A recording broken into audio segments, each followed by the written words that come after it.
essas ofertas, Senhor, sejam bênção na tua casa, Senhor. Que haja mantimento também na tua casa, Senhor. Pai querido, nós te pedimos neste momento por aqueles que não vieram. Ó Deus, que o Senhor esteja acompanhando cada um, Senhor. Despertando, ó Deus, cada um para que possamos te adorar sempre juntos, ó Deus. Porque tu és magnífico, ó Deus, e tu nos acompanha a cada dia, a cada momento, Senhor. Supre, ó Deus, todas as nossas necessidades, meu Deus. Te pedimos, ó Deus, pelos enfermos, pelos doentes, pelos carentes, meu Pai. Que o Senhor possa trazer saúde, Senhor, porque tu és a vida, Senhor. Tu és a saúde, ó Deus, e tu és o Deus que cuida de nós.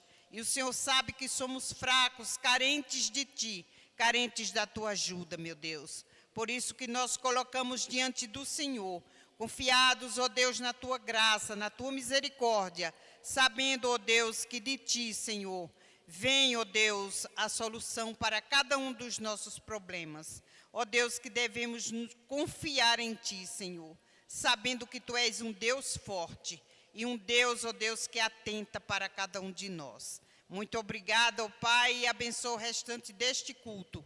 Abençoa aquele que for trazer a mensagem da tua palavra, que fale aos nossos corações e que possamos receber, ó Deus, como a tua palavra para a nossa edificação espiritual. Em nome de Jesus. Amém.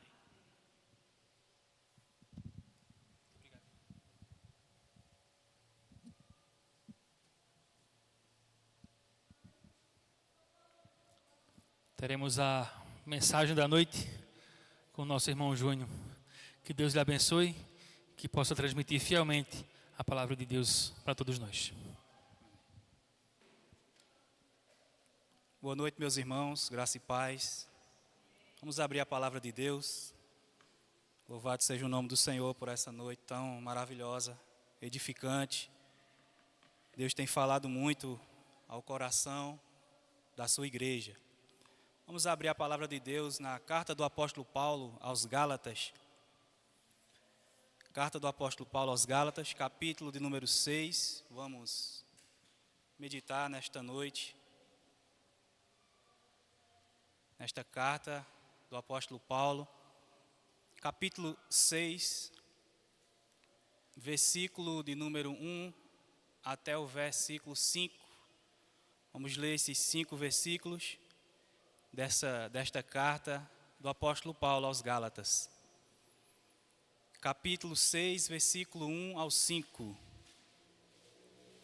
Vamos ler a palavra de Deus, esperar que todos encontrem, para juntos lermos a palavra do Senhor e ser edificados por essa palavra tão gloriosa. Assim diz o santo livro: irmãos, se alguém for surpreendido em alguma falta, vocês que são espirituais, restaurem essa pessoa com espírito de brandura, e que cada um tenha cuidado para que não seja também tentado. Levem as cargas uns dos outros, e assim estarão cumprindo a lei de Cristo. Porque se alguém julga ser alguma coisa não sendo nada, engana a si mesmo. Mas que cada um examine o seu próprio modo de agir, e então terá motivo de gloriar-se unicamente em si e não em outro, porque cada um levará o seu próprio fardo. Até o versículo 5. Vamos orar ao Senhor. Senhor, louvado seja o teu nome, Pai, por essa maravilhosa noite, por esse encontro tão bendito. Obrigado pela santa convocação que o Senhor tem despertado o teu povo para estar no culto solene, para estar te adorando, bendizendo o teu nome, prestando serviço de adoração ao Senhor, com exclusividade à pessoa de Cristo. Obrigado, Senhor, pelo dom da vida.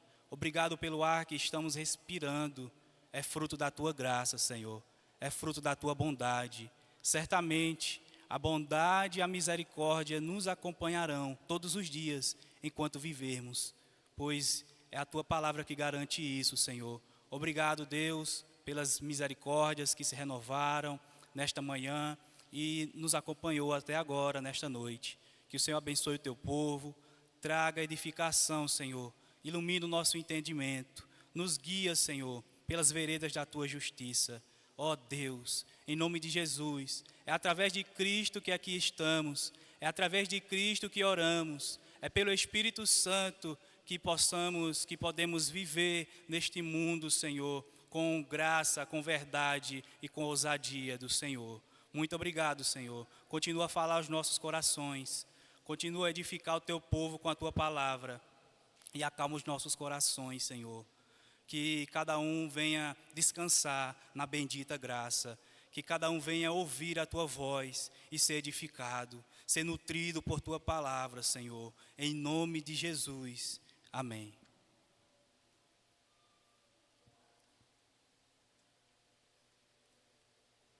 Amém. Glória a Deus. Meus irmãos, domingo passado, o Espírito Santo nos levou a olhar para as raízes, o amor de Cristo profundo e firme, onde a alma ela encontra descanso e sentido. Mas hoje o Espírito Santo nos chama a olhar para o que vem acima da raiz.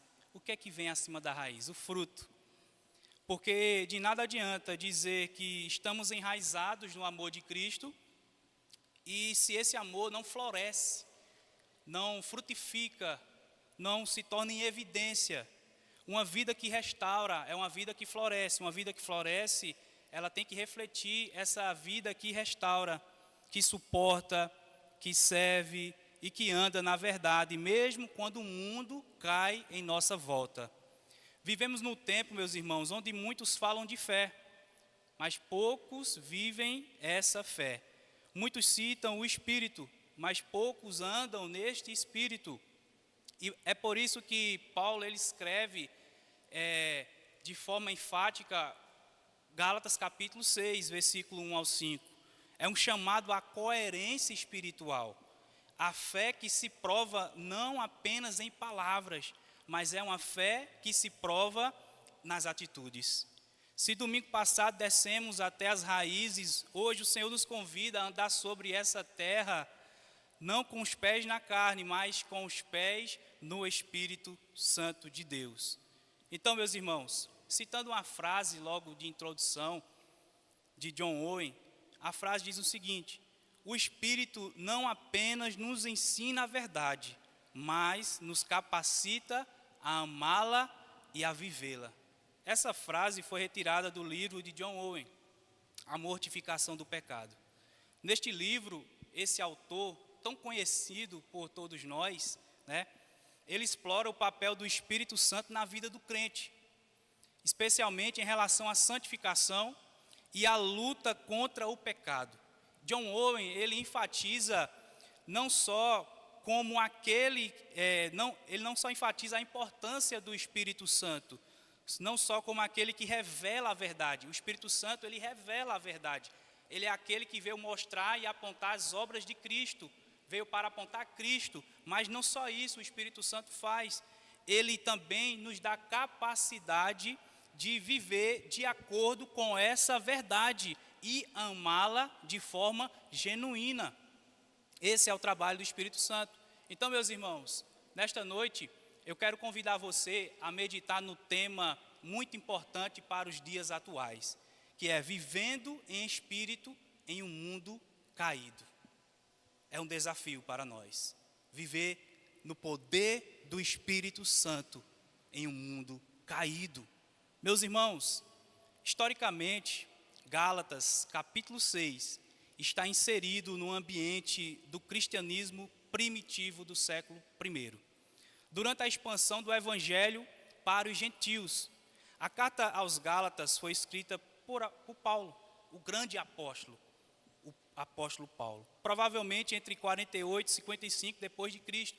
E essa carta ela é endereçada às igrejas da região da Galácia, que ele evangelizou durante a sua primeira viagem missionária, conforme está escrito em Atos capítulo 13 e no capítulo 14. Se você for, quando chegar em casa, quiser meditar e se aprofundar mais neste assunto, Medite, Atos capítulo 13, capítulo 14, fala sobre a primeira grande viagem missionária do apóstolo Paulo.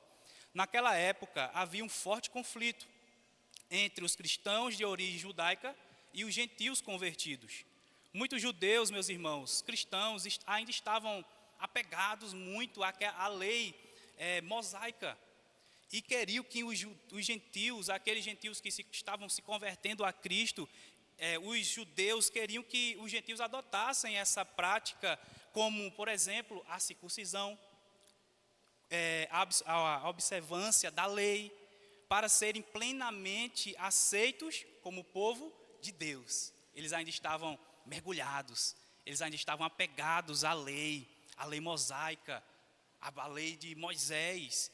Mas diante dessa crise, o apóstolo Paulo ele toma uma atitude. O apóstolo Paulo ele toma uma decisão. Ele escreve essa carta aos Gálatas, aos irmãos, para reafirmar o que, meus irmãos? Para reafirmar que a salvação é pela graça, não é pela lei, não é por obras, queridos, é mediante a fé e não é pelas obras da lei, conforme está escrito em Gálatas capítulo 2. Vamos abrir rapidamente? Gálatas capítulo 2, versículo 16. Vamos confirmar essa palavra.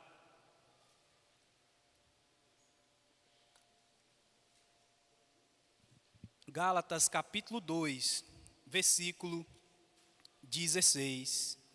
Sabendo, contudo, que o homem não é justificado por obras da lei, e sim mediante a fé em Cristo Jesus. Também temos crido em Cristo Jesus, para que fôssemos justificados pela fé em Cristo, e não por obras da lei, pois por obras da lei ninguém é justificado, meus irmãos.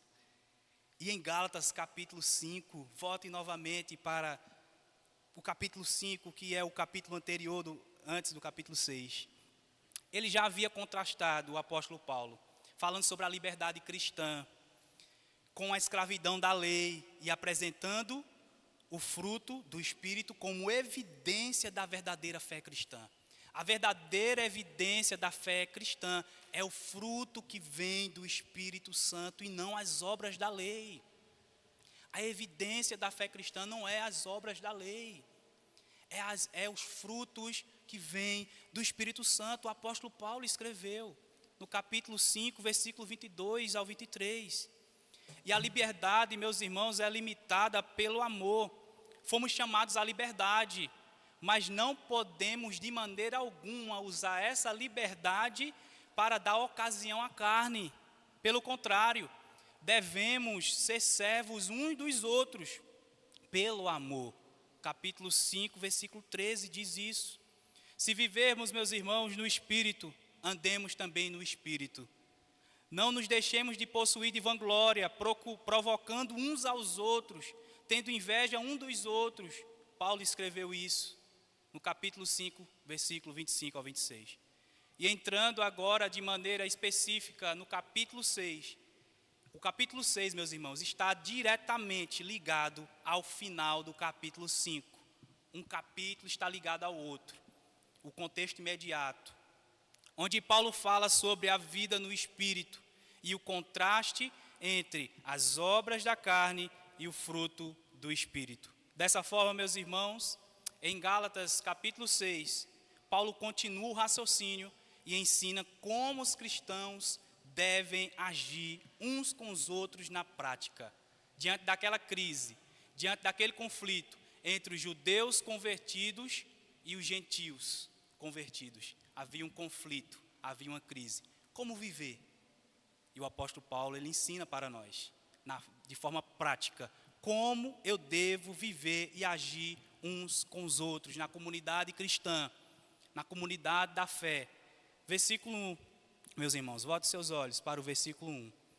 O primeiro ponto da nossa mensagem, exortação à restauração do irmão caído. Irmãos, o apóstolo Paulo fala, se alguém for surpreendido em alguma falta, vós que sois espirituais, corrige ou restaure essa pessoa com espírito de mansidão e guarda-te para que não sejas também tentado. Meus irmãos, o que é que Paulo está ensinando aqui para nós?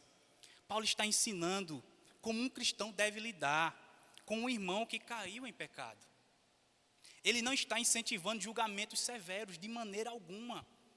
Paulo não está incentivando que um irmão julgue o outro de maneira severa, com exclusões, excluindo essa pessoa da comunhão ou algo do tipo. Mas Paulo, ele ensina e ele encoraja os irmãos a restaurar essa pessoa em amor, com um espírito humilde e vigilante. E a palavra grega aqui utilizada para surpreendido sugere que a pessoa não pecou de forma intencional, não foi de forma premeditada, mas ela foi pega de surpresa, meus irmãos. Talvez por um momento de fraqueza.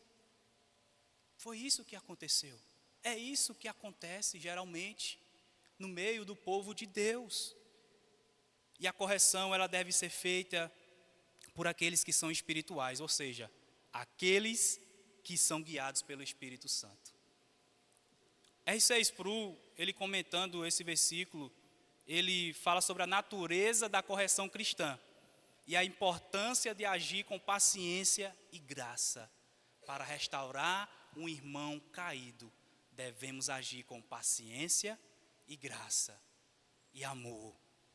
Ele observa que a correção, meus irmãos, em vez de ser uma forma de exposição pública do erro, tente imaginar, uma exposição pública do erro, deve visar a restauração pessoal e o bem-estar do irmão caído. Há um alerta, meus irmãos, também para quem corrige. Tenha cuidado para não cair no mesmo erro. O apóstolo Paulo, ele exorta dessa forma. Ele alerta, tenha cuidado para aquele que exorta não cair no mesmo erro. Quem se acha superior, os irmãos estavam se achando superior aqui. Ah, porque eu tenho a lei. Ah, esses que são gentios, é um povo excluído. É um povo que não tem o Deus de Israel. Olhe com essa ótica, com esses olhos, aquele contexto passado. E estava acontecendo basicamente isso. Quem se acha superior a um irmão caído pode em breve estar na mesma situação. E eles não imaginavam, os judeus convertidos, que poderiam estar na mesma situação, ou já estavam na mesma situação, caídos, falidos espiritualmente, destituídos de graça, doentes, enfermos espiritualmente. Mas eles não imaginavam que poderiam estar numa situação como essa, meus irmãos. E partindo agora para o versículo 2. Vamos lá para o versículo 2. Segundo ponto da nossa mensagem. Carregar os fardos uns dos outros. Levai as cargas uns dos outros, e assim cumprireis a lei de Cristo. A recomendação aqui do apóstolo Paulo é de levar as cargas uns dos outros. O que é que isso reflete para nós? Reflete a vida comunitária da igreja primitiva. O povo de Deus, o povo do passado da igreja primitiva, viviam assim. Viviam essa verdade de levar as cargas uns dos outros. Nos tempos do Novo Testamento, os cristãos viviam em comunhão intensa. A minha dor era a dor do próximo. A enfermidade de um irmão era sentida. Era isso que eles viviam de forma intensa. A dor do outro era a minha dor. A perca de um ente querido também era meu, porque faziam parte, estavam interligados, meus irmãos. Viviam de forma intensa, ajudando-se mutuamente, meus irmãos, em tempo de perseguição. Tenta imaginar aquele cenário de perseguição intensa, onde os imperadores perseguiam a igreja, queimavam os cristãos, perseguiam, matavam, jogavam na arena, no Coliseu. E como buscar força além da força maior que Cristo nos concede? É na comunhão, é na vida comunitária, é com o povo de Deus. Por isso que vocês estão aqui, buscando ao Senhor e se fortalecendo espiritualmente através da comunhão, da bendita e doce comunhão dos santos, meus irmãos. Glória a Deus. Eles se ajudavam mutuamente em tempos de perseguição e dificuldades. Eles viviam assim. E na cultura judaica, meus irmãos, a ideia de ajudar os necessitados já estava presente na lei mosaica. Já existia. Deuteronômio, capítulo 15, versículo 7 ao 11, fala sobre isso. Mas os fariseus, o que é que eles faziam? Distorciam isso, impondo fardos pesados sobre o povo. Os fariseus faziam isso. Tornava a caminhada mais pesada, tornava a caminhada mais sobrecarregada, mais intensa, mas não intensa, mas é uma intensidade que machucava, que maltratava, sem oferecer o verdadeiro auxílio. Eles não ofereciam o verdadeiro auxílio, meus irmãos, àqueles irmãos que estavam em momentos de dificuldades. Meus irmãos, Mateus capítulo 23, eu convido você a abrir. Vamos para Mateus capítulo 23, versículo 4. Mateus capítulo 23, versículo 4. Vamos ler.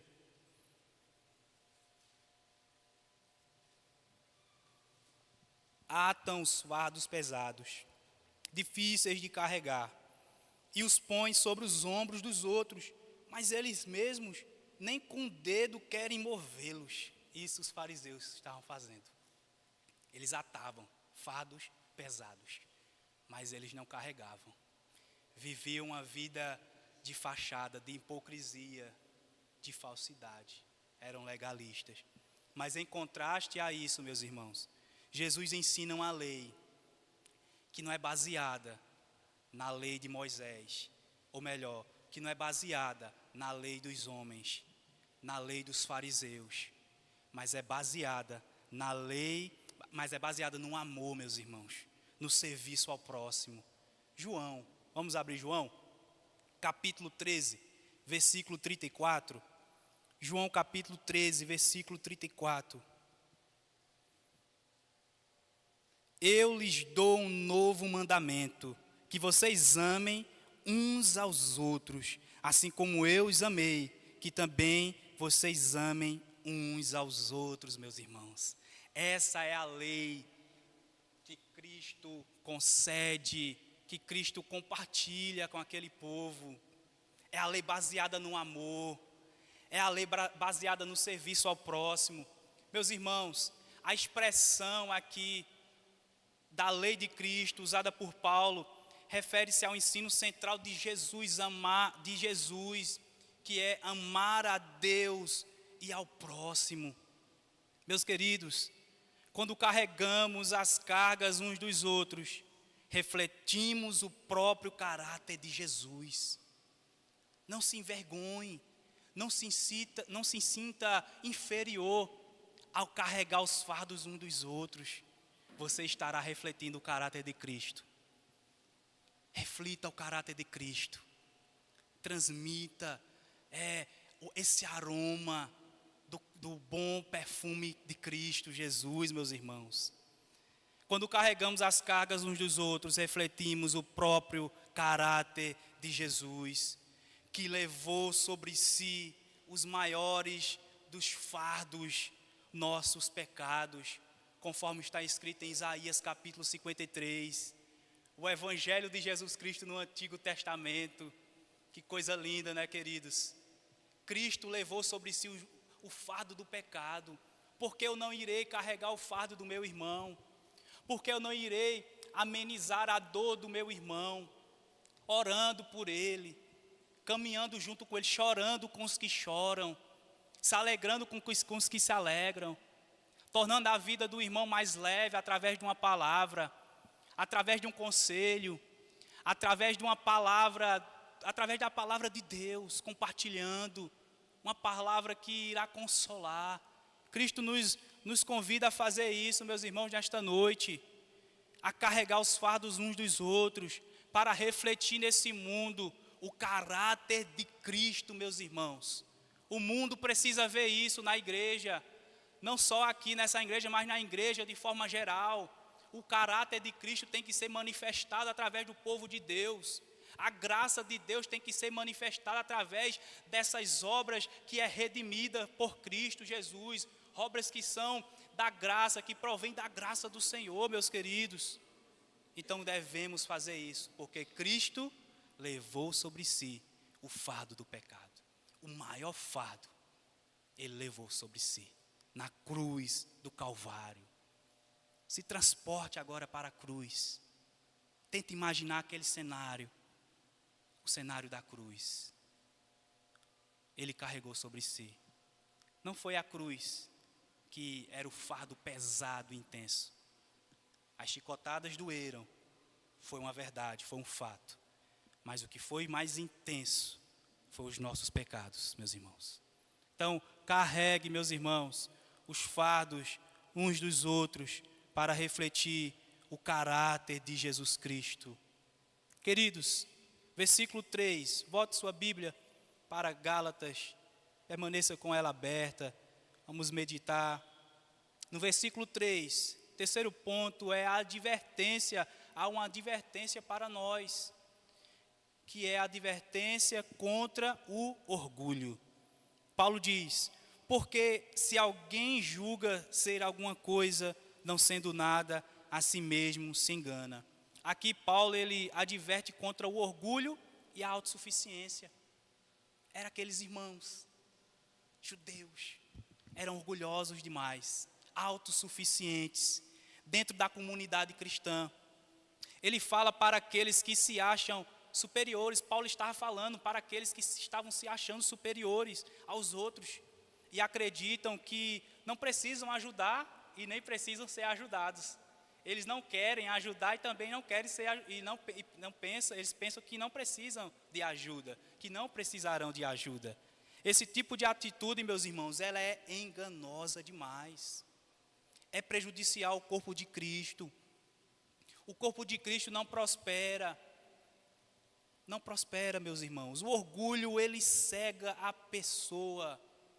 O orgulho muitas vezes se torna um pecado intocável. Não queremos expor esse pecado diante de Deus. Por quê? Porque o orgulho, ele cega, fazendo a pessoa pensar que tem mérito próprio. Não se glorie. Se há uma coisa que devemos nos gloriar, é em Cristo Jesus. É em conhecer o Senhor. É em crescer em graça e em conhecimento. Meus irmãos, o orgulho cega a pessoa, fazendo a pessoa pensar que tem mérito próprio, quando na realidade somos totalmente dependentes da graça de Deus. Somos totalmente dependentes dessa graça. Não há mérito algum, é somente a graça, é somente a fé. Não vem de vós para que ninguém se glorie, não é por obras, mas é através da obra de Cristo na cruz do Calvário. Meus queridos, Paulo, ele mostra que diante de Deus, ninguém pode se gloriar. Tudo que temos, meus irmãos, vem da graça dele. Vamos abrir 1 Coríntios, capítulo 4, versículo 7. 1 Coríntios, capítulo 4, versículo 7. Pois quem é que faz com que você sobressaia? E o que você é, e o que você é que tem que não tenha recebido? E se o recebeu, por que se gloria, como se não tivesse recebido? Então, meus irmãos, Paulo, ele mostra que diante de Deus, ninguém pode se gloriar. Tudo que temos, tudo que conseguimos, tudo que somos hoje, é obra de Cristo, é obra da graça, é obra do amor dele. Não é meritório, meus irmãos. Não foi a sua força, não foi a sua atitude, não foi porque você deu um passo a Cristo, não foi porque você chamou a atenção dele, não foi porque você foi até ele, foi ele, tudo foi através dele. Ele que foi ao nosso encontro, ele que nos chamou com seu amor irresistível, foi ele que quebrou o nosso orgulho, Foi Ele que nos deu um coração novo, quebrou o coração de pedra e nos deu um coração de carne. Foi o Senhor, é tudo através dEle, é tudo para Ele, nada é sobre nós, é tudo sobre Cristo. A história da redenção aponta a Cristo. A cruz mostra um Cristo que morreu por nós, que levou os nossos pecados, que redimiu a humanidade caída. É Cristo, meus irmãos, tudo é sobre Ele. O homem, o ser humano, não há de que se gloriar em nada, meus queridos. Então, não se glorie, tudo é sobre Cristo, tudo vem da graça dEle. Versículo 4, meus irmãos. A necessidade do autoexame é o ponto número 4. Mas prove cada um a sua própria obra, e então terá motivo de gloriar-se unicamente em si mesmo e não em outro. Vamos entender aqui. Aparentemente pode apresentar uma contradição, mas vamos lá. O verbo aqui provar, meus irmãos, no grego significa testar, examinar, avaliar. Paulo está dizendo que cada um deve analisar suas ações à luz da vontade de Deus.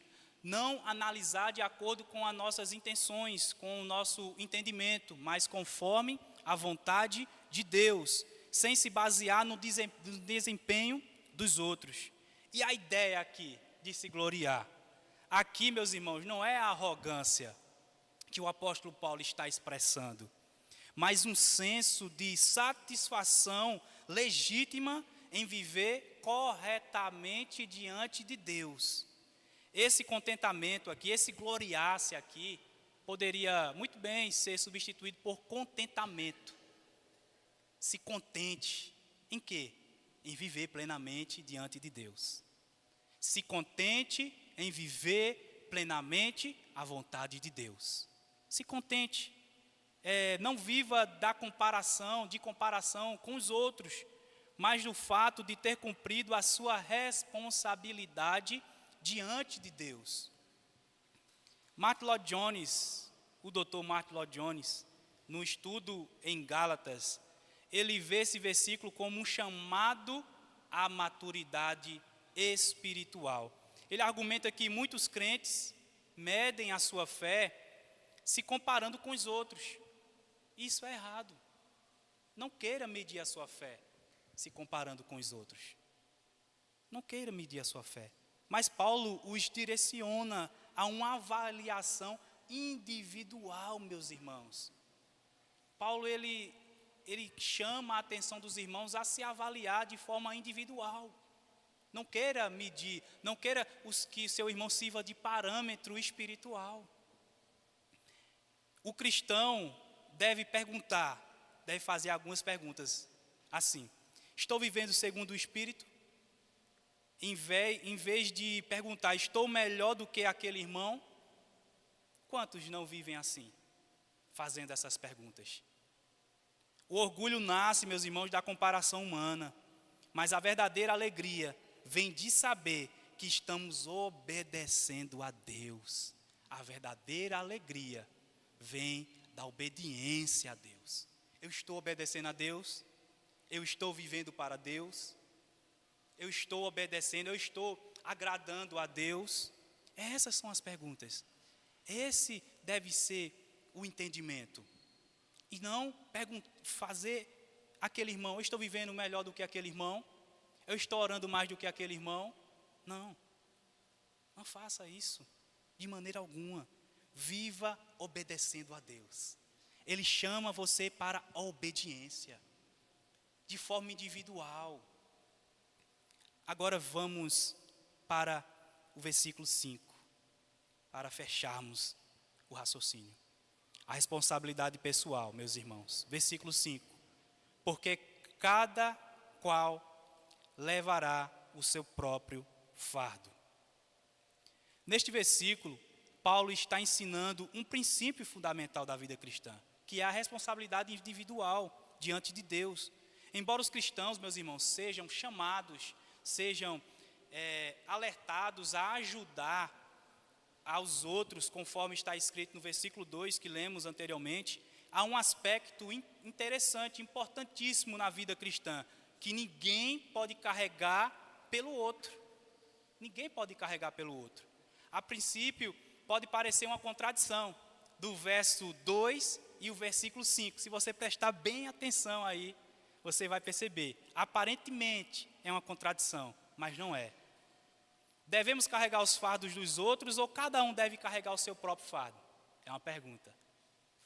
Os dois. Na realidade, há dois tipos diferentes de fardo mencionados aqui. No versículo 2 de Gálatas, a palavra grega aqui utilizada é baros, que significa um peso pesado, algo que sobrecarrega uma pessoa individualmente, indicando dificuldades que os irmãos devem compartilhar.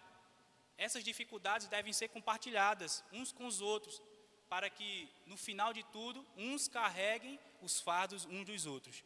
E no versículo 5, usa uma palavra grega diferente, que é o portion, que se refere a uma carga pessoal, como uma bagagem do viajante. Ninguém vai carregar a sua bagagem, é você mesmo. Você não vai passar para outra pessoa aqui, toma a minha bagagem, leva ela. Não, você vai carregar a bagagem. Você vai carregar esse fardo específico. É algo que cada um deve levar de forma individual. Ou seja, há momentos, meus irmãos, em que devemos ajudar os irmãos, sim. Há momentos que devemos ajudar os irmãos. Mas também há responsabilidades que cada um de nós devemos assumir por si mesmo. E Paulo está reforçando que, apesar da ajuda mútua dentro da igreja, é importantíssimo ter a ajuda mútua, o pastoreio mútuo, que tem se perdido por muitas igrejas, tem se perdido o pastoreio mútuo. Tudo fica centralizado à pessoa do pastor. Não, nem tudo. Há coisas que devem ser compartilhadas. A igreja deve sentir, deve ver as necessidades uns dos outros. Há coisas que o pastor, por mais que ele esteja presente ali na vida da igreja, não vai saber da vida do irmão, das dores do irmão, das necessidades do irmão. Não vai saber, né? Mas a igreja ativa, a igreja que está presente na vida uns dos outros, vai saber, vai sentir. E é isso que devemos fazer, sentir as dores uns dos outros, os fardos. Não se envergonhe, crie essa conexão. A igreja é isso, é comunidade, é viver de forma verdadeira essa necessidade um do outro, de sentir, de carregar o fardo, meus irmãos. E Paulo, ele reforça que, apesar da ajuda mútua dentro da igreja, cada um prestará contas individualmente a Deus, conforme está escrito em Romanos, capítulo 14, versículo 12. Meus irmãos, concluindo aqui, viver no Espírito é caminhar na contramão do mundo. O mundo caminha baseado no eu, no individualismo, caminha com os olhos materiais, caminha com o coração mergulhado no egoísmo. O mundo caminha assim. A igreja é o oposto disso. A igreja caminha na contramão. A igreja caminha com os olhos sensíveis. A igreja, ela caminha, meus irmãos, corrigindo com mansidão.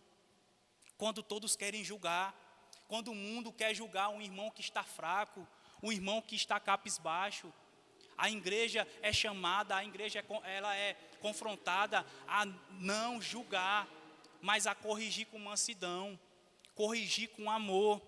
É carregar fardos quando todos querem se livrar de peso. Ah, esse fardo não é meu. Ah, essa dor é da irmã. A irmã está fazendo esse tratamento, ela que se vire sozinha. Não, meus irmãos.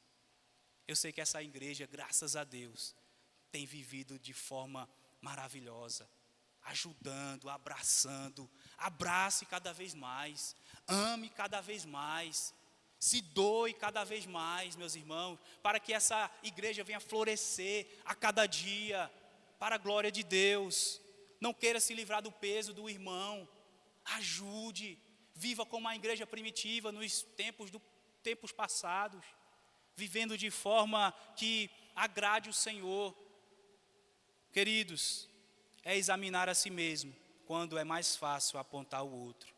É ser humilde, no tempo em que todos buscam grandeza, no tempo em que muitos buscam status, buscam estar lá no topo. Busque ser humilde, busque ser igual a Cristo, querido. O mundo caído clama por cristãos que não apenas falem de Jesus, mas que vivam Jesus Cristo, queridos. Não queira apenas falar, mas queira viver no seu trabalho, na escola, onde você estiver. Viva Cristo, espalhe Cristo, transpire Cristo, viva para Ele, querido, viva para o Senhor. O mundo quer ver isso, o mundo quer ver Cristo em você, o mundo quer ver o amor de Jesus, o mundo quer ver isso, querido.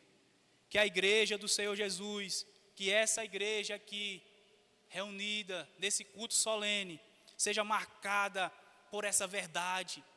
Que essa verdade, meus irmãos, venha estar cada dia enraizada em nossos corações. Que essa verdade, queridos, possa florescer a cada dia.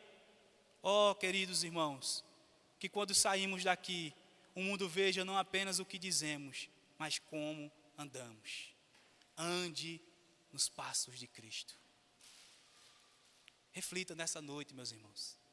Reflita cada vez mais a viver conforme Cristo quer que vivamos. E que o Espírito Santo, meus irmãos, que habita em nós, faça de cada um espelho vivo da graça. Que você, querida irmã, seja um espelho da graça. Que você, meu irmão, seja um espelho da graça de Deus. Uma luz que não se apaga. Seja uma luz nesse mundo que não se apaga. Um aroma que não se mistura. Uma vida que aponta para Cristo Jesus. Aleluia. Queridos, de forma prática, como podemos aplicar essas verdades em nossos corações ao sairmos daqui? Primeiro, a correção, meus irmãos, deve ser feita com mansidão e vigilância. Mansidão na correção. A mansidão na correção é uma habilidade que o Espírito Santo desenvolve. Ninguém nasce com essa mansidão. É o Espírito Santo que desenvolve em nós. Ao sair daqui, ore ao Senhor. O Espírito Santo desenvolve em mim a mansidão. Que eu possa corrigir o meu irmão com mansidão, com amor. Vigilância pessoal. Ao corrigir o outro, o cristão precisa estar atento ao seu próprio coração. Ao corrigir o outro, se atente ao coração. Porque o coração é enganoso. O coração é desesperadamente corrupto. O coração é uma fábrica de criar ídolos. Assim disse João Calvino. Segunda aplicação. Devemos ajudar uns aos outros, mas sem cair na tentação do orgulho. Humildade ao ajudar. A vida cristã não é apenas sobre receber, mas sobre dar. Não queira só receber atenção.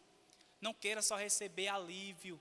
Não queira só receber ajuda, mas queira dar também. Queira ajudar. Queira carregar o fardo do seu irmão. Seja suporte. Suportar é ser um suporte ao outro irmão. Ser um apoio. Seja apoio para o seu irmão. E outra coisa, meus irmãos. Seja proativo no amor.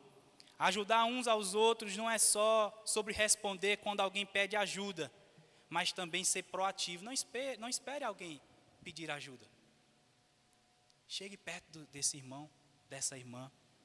Está tudo bem com você? Como está a sua vida?